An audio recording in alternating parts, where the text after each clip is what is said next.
জাবালে নূর প্রথম আলোকিত যে পাহাড়, যেখানে রয়েছে নবী করিম সাল্লাল্লাহু আলাইহি সাল্লামের ধ্যানে মগ্ন থাকার স্থান হেরা গুহা। আরবিতে হেরা গুহাকে গারে হেরা বলা হয়।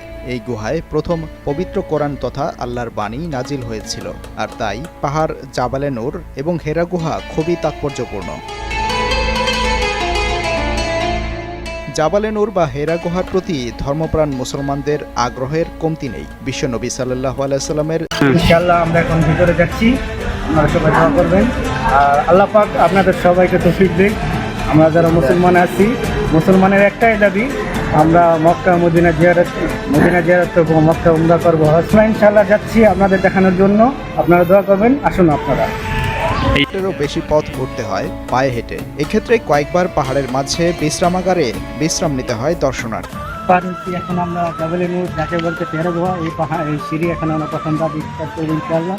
এখান দিয়ে ঘুরে ঘুরে ইনশাআল্লাহ হয়েছি আমাদের বিশ্বনবী মুহাম্মদ সাল্লাল্লাহু আলাইহি সাল্লাম ওই হেরা গুহা পাহাড়ে, ওখানে আমাদের বিশ্বনবী কোরআন নাযিল হয়েছে।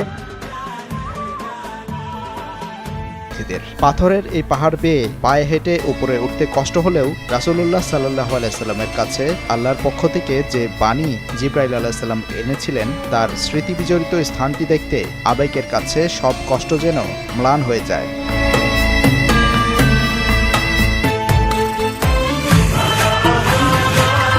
আমরা যে পাহাড়ে উঠতেছি, এই পাহাড়েই আমাদের 1000 ফুট উচ্চতার ভয়ঙ্কর এই পথ পাড়ি দিয়ে হেরা গুহায় পৌঁছাতে পাহাড়ের চূড়ায় উঠতে হয়। এরপর পাহাড়ের চূড়া থেকে বিপরীত দিকে একটু নিচে অবস্থিত হেরা গুহা, সেখানে পৌঁছানো বেশ কষ্টসাধ্য।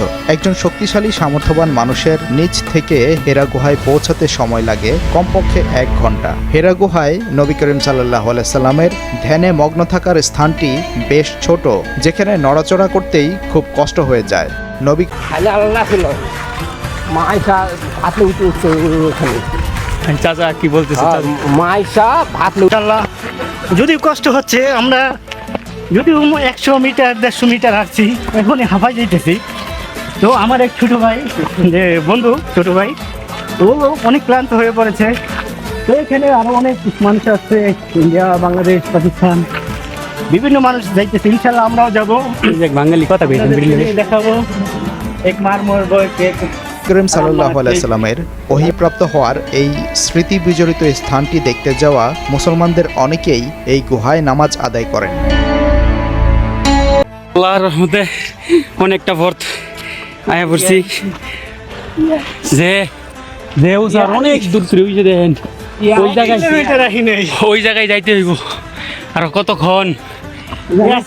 আল্লাহর রাসূল কত কষ্ট করে উঠছে। এখন তো সৌদি সরকারে যেমন হোক বা রাস্তা করে দিছে, তারপরে উঠতেছে কষ্ট হইতেছে।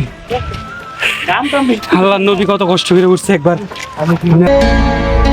610 খ্রিস্টাব্দে হেরা গুহায় আল্লাহ তাআলা পবিত্র কোরআনুল কারীম নাজিল করেন। জাবালে নূরের হেরা গুহায় ধ্যান মগ্ন থাকা অবস্থায় সর্বপ্রথম হযরত জিবরাইল আলাইহিস সালাম কোরআনের বাণী নিয়ে হাজির হয়েছিলেন।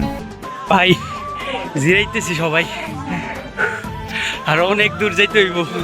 এই যে জাকির ভাই খুব ক্লান্ত লাগতেছে। ইনশাআল্লাহ আমরা যাব দেখার জন্য। আর কত মানুষ আছে, অনেক দূরে উঠতে হইব। ওই যে দেখতেছেন পাহাড়। নবী করিম সাল্লাল্লাহু আলাইহি সাল্লামের বর্ণনায় এক রাতে তাহাজ্জুদের সময় মানুষের আকৃতিতে একজন ফেরেশতা তার কাছে আসেন। এই তো দেখা যাচ্ছে মক্কানগরী হারাম শরীফ, এখান থেকে সোজা 3.5 কিলোমিটার। তো যদি আমরা ঘুরে আসি 10-12 কিলোমিটার হবে। তো আমরা যে গাড়িতে আসছি রিক্সাওয়ালা, ও পাকিস্তানি ছিল, ও মিথ্যা কথা বলছে, টাকা বেশি নেওয়ার জন্যই বলছে যে 35 কিলোমিটার। এই তো দেখেন সামনে দেখা যাচ্ছে।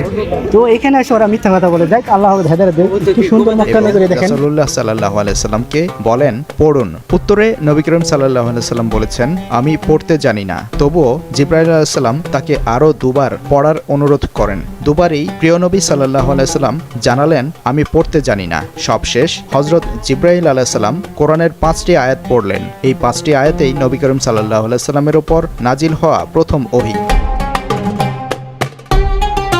প্রথম নাজিলকৃত এই 5 আয়াতে বলা হয়, পড়ুন আপনার পালনকর্তার নামে, যিনি সৃষ্টি করেছেন মানুষকে জমাট রক্ত থেকে। পাঠ করুন আপনার পালনকর্তা মহা দয়ালু, যিনি কলমের সাহায্যে শিক্ষা দিয়েছেন মানুষকে যা সে জানত না। আমরা এখন মোটামুটি, আমি তো নিজে মনে করছিলাম 3 ভাগের 1 ভাগ আছি, এখন দেখি না 4 ভাগের 1 ভাগ আছি, আরও 3 ভাগ রয়ে গেছে এত দূর। তো আমার নবী মোহাম্মদ সাল্লাল্লাহু আলাইহি ওয়াসাল্লাম বিশ্ব নবী, যার কোলে কুল কিনারা নাই, যার আশিকে আমরা পাগল, যার জন্য ওহী নিয়ে যখন নবী করিম সাল্লাল্লাহু আলাইহি সাল্লাম পাহাড়ের অর্ধেক নিচে নেমে আসলেন, তখন তিনি তার কানে একটি আওয়াজ শুনতে পান। সেই আওয়াজটি হলো, হে মুহাম্মদ, আপনি আল্লাহর নবী আর আমি জিব্রাইল। হেরা গুহায় যখন প্রথম জিব্রাইল আলাইহিস সালাম ওহী নিয়ে আসলেন, সে রাতটি ছিল প্রিয় নবী করিম সাল্লাল্লাহু আলাইহি সাল্লামের কাছে বেশ কঠিন রাত। জিব্রাইল আলাইহিস সালাম বিদায় নেয়ার আগ পর্যন্ত নবী করিম সাল্লাল্লাহু আলাইহি সাল্লাম যেদিকেই তাকাতেন কিভাবে কষ্ট করে উঠতেছে, আমাদের কত কষ্ট হইতেছে। ইনশাআল্লাহ যাবো আমাদের লোক আসেন, এই টিকিট ছাড়ে টিকিট মোটামুটি আর আধা ঘন্টা লাগবে ইনশাআল্লাহ। আর কতক্ষণের ভিতরে চলে যাব ওই যে জায়গায় কোরআন শরীফ নাজিল হয়েছিল, অনেক দূর। আলহামদুলিল্লাহ। হযরত জিব্রাইল আলাইহিস সালাম সব দিক থেকেই তার সামনে দাঁড়িয়ে আছেন, আর এতে তিনি ভয় পেয়েছিলেন। হেরা গুহা থেকে নিজ ঘরে ফিরে আসার পর নবী সাল্লাল্লাহু আলাইহি সাল্লাম হযরত খাদিজা রাদিয়াল্লাহু তাআলা আনহাকে বলেন, আমাকে কম্বল দ্বারা আবৃত করে দাও, জড়িয়ে ধরো। হেরা গুহায় কোরআনের প্রথম ওহী নাজিল হওয়ার পর থেকে দীর্ঘ 22 বছর 5 মাস 14 দিন সময়ে প্রিয় নবী সাল্লাল্লাহু আলাইহি সাল্লামের কাছে ওহী নাজিলের যে জায়গায় পুরো কোরআন শরীফ নাজিল হয়েছিল হয়, যার এই জায়গায় সূচনা এই যে জাকির ভাই ঢুকতেছে, এই যে চলে এলাম, চলে এলাম যে জায়গায় আমাদের কোরআন নাজিল হয়েছিল, ওই পাহাড়ে। খুব ছায়া এই জায়গায়। আল্লাহ, এই জায়গায় আল্লাহ নবী আইছিল, আল্লাহ নবী এই জায়গায় আইছিল, ওই জায়গায় কোরআন শরীফ নাজিল হয়েছিল।